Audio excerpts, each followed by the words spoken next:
momento muito difícil. Há uma ameaça letal à vida e à saúde das nossas famílias. Uma ameaça invisível que incute em todos nós uma sensação de medo, de desesperança e de insegurança. Nesta hora difícil, todos nós temos de estar unidos e mobilizados, agindo com responsabilidade para fazer face a esta pandemia devastadora. Agindo com responsabilidade, com espírito de sacrifício, abandonando os nossos egoísmos cotidianos em função da salvaguarda de um bem maior que é a nossa saúde e a vida de cada um de nós. Neste momento, é essencial tomarmos todas as medidas, mesmo as mais difíceis, para conter a proliferação desta pandemia na Madeira e no Porto Santo. É nesse sentido que o Conselho de Governo, hoje, resolveu adotar um conjunto de medidas restritivas e suplementares no quadro do atual estado de emergência a serem submetidos à aprovação do Sr. Representante da República. Estas medidas, que implicam novas restrições à nossa vida cotidiana, são essenciais para atenuar e controlar o crescimento exponencial das contaminações na região autónoma da Madeira. Nesse sentido, entre outras medidas, vamos impor restrições maiores à circulação de pessoas e garantir que as pessoas não contactem uma com as outras em nenhuma circunstância, só aquelas imprescindíveis e essenciais. E, com estas medidas de restrição à circulação, impomos, no fundo, algo que é essencial para estancar a difusão desta epidemia. E evitando situações de potencial contágio, e estas medidas são de caráter obrigatório.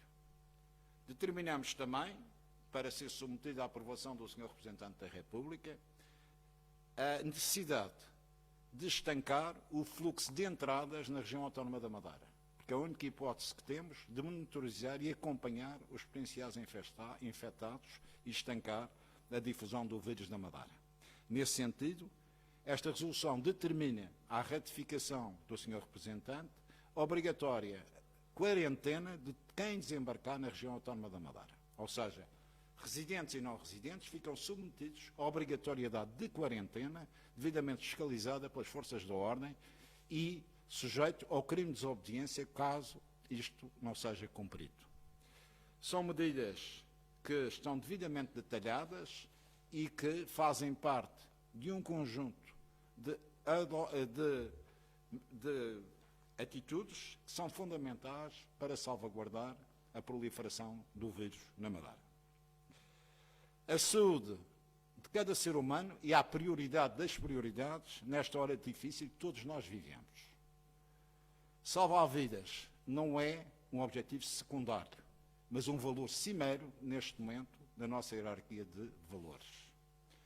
Cada um de nós, pelas suas ações e pelas suas omissões, tem uma responsabilidade máxima neste objetivo de combater este inimigo implacável que nós não conseguimos ver, mas que pode ter efeitos devastadores na nossa sociedade e no nosso bem-estar. Quero agradecer a todos os madeirenses e porto-santenses a compreensão que têm demonstrado para estas medidas difíceis. Quero agradecer o seu comportamento exemplar, a sua coragem, a sua determinação, reiterando que o Governo Regional está solidário convosco neste combate decisivo pelas nossas vidas, onde não podemos vacilar. O nosso Governo não vai vacilar, o nosso Governo vai contar convosco e vamos continuar a tomar as medidas necessárias para conter esta pandemia. Estou a vosso dispor para qualquer pergunta que queiram fazer.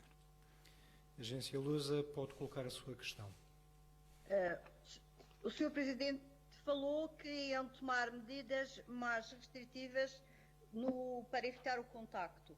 Isto implica as empresas privadas também, que têm planos de contingência, colocarem os seus funcionários em isolamento?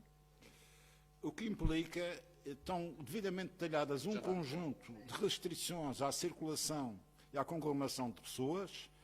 É evidente que a nossa ideia é as pessoas poderem circular para ir trabalhar e para um conjunto de funções essenciais. Agora, queremos que as pessoas fiquem confinadas neste momento aos seus agregados familiares na medida do possível.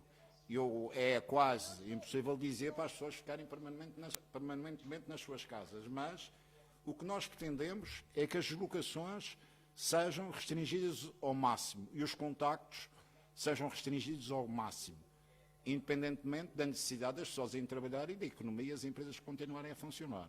Agora, neste momento, a única forma de garantirmos que o vírus não tem efeitos devastadores em termos de contaminação na Madeira é estas medidas de confinamento e, obviamente, nas entradas, a quarentena obrigatória. Não tenho nenhuma dúvida sobre isso. E, como eu acabei de dizer, o que está em causa neste momento é a vida e a saúde de todos nós, das nossas famílias, dos nossos filhos. Nós não podemos ter contemplações relativamente àquilo que são os valores que temos que preservar neste momento. Neste momento, a prioridade é a preservação da vida humana, a saúde de todos nós e termos a capacidade do nosso Serviço Regional de Saúde de responder a um eventual aumento dos casos de contaminação. Se nós não conseguimos monitorizar, se não conseguimos acompanhar as pessoas com potencial risco de contaminação, temos, de facto, ficamos numa situação muito crítica. Desculpe, Sr. Presidente, mas é assim, alguém está com som de feedback e eu não ouvi absolutamente nada do que respondeu. Eu presumo que seja o Jornal da Madeira que entrou agora e eu deixei de ouvi-lo precisamente. Eu pretendia saber quais são as empresas que têm que continuar ou que podem continuar a trabalhar.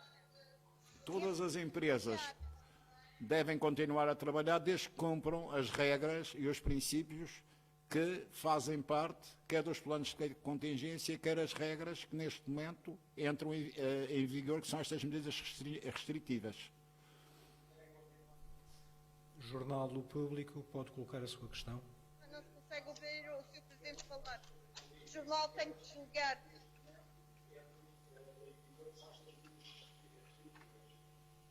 Além das medidas que estão previstas no plano de emergência nacional, quais são as medidas